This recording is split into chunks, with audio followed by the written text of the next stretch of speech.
Subscribe कीजिए हमारे YouTube channel incredible history को और बेल आइकन को भी ज़रूर प्रेस कर दीजिए ताकि हमारी आने वाली लेटेस्ट वीडियो सबसे पहले आप तक पहुंचे।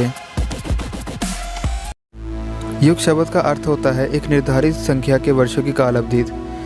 जैसे सनातन धर्म में 4 युगों के बारे में बताया गया है, जैसे सतयुग, त्रेता, द्वापर और कलयुग। आज इस वीडियो में हम आपको इन 4 युगों के बारे में बताएंगे, तो इस वीडियो को आप ज़रूर पूरा देखें और ध्यान से देखें। किसी भी युग का अर्थ होता है कि उस युग में किस प्रकार से व्यक्ति का जीवन, आयु और उसकी ऊंचाई और उसमें होने वाले अवतारों के बारे में विस्तार से बताना। सतयुग यह प्रथम युग है। इस युग की बहुत सी विशेषताएं हैं। इस युग का तीर्थस्थल पुष्कर है। इस युग में पाप की मात्रा 0 यानी 0% होती है। सीधे शब्दों में कहे तो इस युग में पाप केवल नाम मात्र होता है। इस युग में पुण्य की मात्रा 20 यानी 100% होती है। मतलब इस युग में पुण्य को अधिक महत्व दिया गया है। इस युग में भगवान विष्णु ने मत्स्य, कूर्म, वराह, नरसिंह जैसे अवतार लिए हैं। ये सभी अवतार अमानवीय अवतार हैं। ये सभी अवतार राक्षसों का वध करने और वेदों का उद्धार करने और पृथ्वी को राक्षसों से मुक्त करने के लिए लिए गए थे। इस युग की मुद्रा रत्नमय होती है, यानी इस युग में रत्नों की मुद्रा होती है, जैसे हीरे, मोती, पन्ना और पुखरा जैसे रत्न।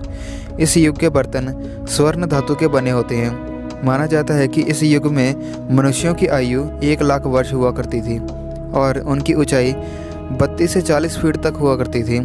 यह युग 17,28,000 साल का है। इस युग में सत्य के 4 स्तंभ थे। त्रेता युग यह दूसरा युग है। इस युग का तीर्थस्थल नैमिषारण्य है। इस युग में पाप की मात्रा 5 यानी 25% होती है और इस युग में पुण्य की मात्रा 15 यानी 25% होती है। इस युग में सत्य के 3 स्तंभ होते हैं। इस युग में सत्य के 4 स्तंभ में से एक स्तंभ टूट जाता है। इस युग में भगवान विष्णु ने वामन, परशुराम, श्री राम जैसे अवतार लिए हैं। इन अवतारों को लेने का कारण था राजा बलि का उद्धार करना, मधांत क्षत्रियों का संहार, रावण का वध करना और देवों को बंधमुक्त करना। इस युग में मनुष्यों की आयु 10,000 वर्ष रह गई थी और लंबाई 21 फीट तक हो गई थी, क्योंकि इस युग से पाप की मात्रा बढ़ने लगी थी। इस युग की मुद्रा स्वर्ण की है और इस युग के पात्र चांदी के हैं। इस युग की आयु 12,96,000 वर्ष है। द्वापर युग यह तीसरा युग है। इस युग का तीर्थस्थल कुरुक्षेत्र है। इस युग में पाप की मात्रा 10 यानी 50% होती है और इस युग में पुण्य की मात्रा भी 10 यानी 50% होती है। यानी इस युग में जितना पाप है उतना ही पुण्य भी। इस युग में सत्य के 4 स्तंभ में से 2 स्तंभ रह जाते हैं। इस युग में भगवान विष्णु ने कृष्ण अवतार लिया था। इस अवतार को लेने का कारण था कंस जैसे दुष्टों का संहार और मनुष्यों और गोपियों की भलाई और धर्म की रक्षा करने के लिए। इस युग में मनुष्यों की आयु घटकर 1000 वर्ष रह गई थी और लंबाई 11 फीट तक रह गई। इस युग की मुद्रा चांदी की है और युग के पात्र तांबे के। यह युग 8,64,000 साल का है। कलयुग यह चौथा और सबसे आखिरी युग है।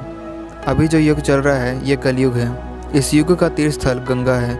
इस युग में पाप की मात्रा 15 यानी 75% है और पुण्य की मात्रा 5 यानी 25% है। इस युग में पाप पुण्य से ज़्यादा है। इस युग में सत्य के 3 स्तंभ टूट जाते हैं और केवल एक ही स्तंभ रह जाता है। इस युग में मनुष्यों की औसत आयु केवल 100 वर्ष रह गई है, जो कि कलयुग के अंत में केवल 12 वर्ष रह जाएगी। और इस युग में मनुष्यों की लंबाई 5 फुट 5 इंच है, जो कि कलयुग के अंत तक केवल 3 या 4 फुट रह जाएगी। इस युग में भगवान विष्णु कल्कि अवतार लेंगे, जिनका जन्म ब्राह्मण विष्णु यश के घर होगा। इस अवतार को लेने का कारण होगा मनुष्य जाति का उद्धार, अधर्मियों का विनाश और धर्म की रक्षा करना। इस युग की मुद्रा लोहे और कागज़ की बनी है और इस युग के पात्र मिट्टी के हैं। इस युग की आयु 4,32,000 वर्ष है, जिसमें से 5,000 वर्ष बीत चुके हैं। इस युग के बाद फिर से सतयुग का आरंभ होगा। तो दोस्तों, कैसे लगी आपको हमारी आज की ये वीडियो?